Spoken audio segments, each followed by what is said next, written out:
ഞണ്ട് റോസ്റ്റ് ഉണ്ടാക്കാൻ തുടങ്ങാം. ഞണ്ട് റോസ്റ്റിന് വേണ്ടി കടുക് വറുത്തതിന് ശേഷം സവാള അരിഞ്ഞത് വഴറ്റിയിട്ടുണ്ട്. അതിൻ്റെ കൂടെ ഇഞ്ചി, വെളുത്തുള്ളി, പെരുംജീരകം അരച്ചത് ചേർത്തിട്ടുണ്ട്. ഇനി നമുക്ക് നല്ലപോലെ ഇളക്കി കൊടുക്കാം.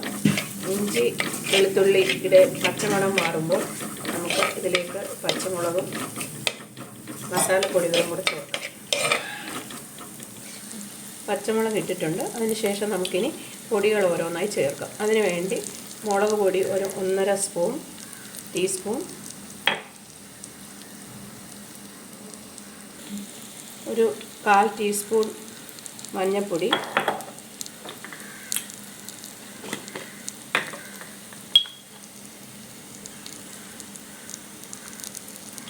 ഒന്നര സ്പൂൺ തന്നെ നമുക്ക് മല്ലിപ്പൊടിയും ചേർക്കാം.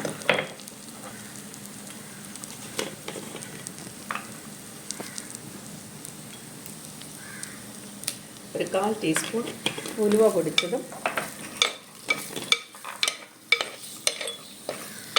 മസാലപ്പൊടി നമുക്ക് ഒരു 1/4 ടീസ്പൂൺ ചേർക്കാം.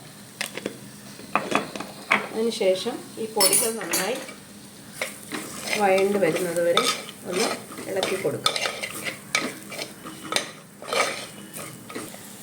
ഒരു നുള്ള് കുരുമുളക് പൊടിയും കൂടെ ഇട്ട് കൊടുക്കാം. കാരണം ഞണ്ടിൽ ഗ്യാസ് ചെറുതായിട്ട് പ്രശ്നമുള്ളവർക്ക് കുരുമുളക് പൊടി ഇടുമ്പോൾ അതിൻ്റേതായ വ്യത്യാസം വരും. ഇനി നമുക്ക് ശകലം തക്കാളിയും കൂടെ ഇട്ട് കൊടുത്ത് നല്ലപോലെ വഴറ്റാം.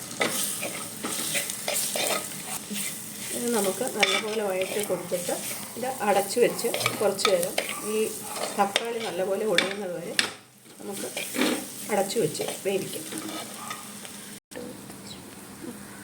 നമ്മൾ ഞണ്ട് നല്ലപോലെ വൃത്തിയാക്കി വെച്ചിട്ടുണ്ട്. ഏകദേശം ഒരു 4 ഞണ്ടുണ്ട്. ഒരുവിധം വലിപ്പമുള്ള ഞണ്ട് തന്നെയാണത്. അപ്പോൾ നമ്മൾ മസാല ഏകദേശം റെഡിയായി. നമുക്കിനി ഇതിലേക്ക് ഞണ്ടിട്ട് കൊടുക്കാം. ഞണ്ട് ക്ലീൻ ചെയ്യുമ്പോൾ നമ്മൾ പ്രത്യേകം ശ്രദ്ധിക്കേണ്ടതാണ്. ഇവിടെ അഴുക്കെടുത്ത് കളഞ്ഞിട്ടാണ് നമ്മളത് ക്ലീൻ ചെയ്യുന്നത്.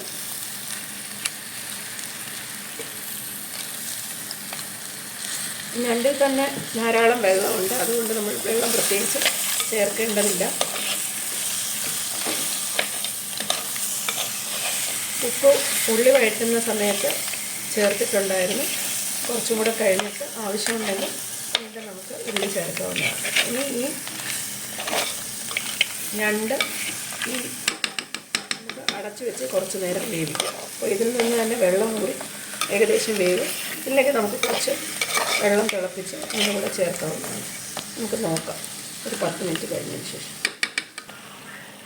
നമ്മുടെ ഞണ്ട് റോസ്റ്റ് റെഡിയായിട്ടുണ്ട്. ഒരു 1/4 ഗ്ലാസ് വെള്ളം കൂടി ഇതിന് ഒഴിക്കേണ്ടി വന്നു നമ്മുടെ ഈ ഞണ്ട് റോസ്റ്റ് തയ്യാറാക്കാൻ വേണ്ടി. ഇപ്പോൾ ഏകദേശം ഞണ്ട് റോസ്റ്റ് റെഡിയായിട്ടുണ്ട്. ഇനി നമുക്ക് ശകലം കറിവേപ്പില ഇട്ട് തീ ഓഫ് ചെയ്യാം. നമ്മുടെ രുചികരമായ ഞണ്ട് റോസ്റ്റ് തയ്യാറായി.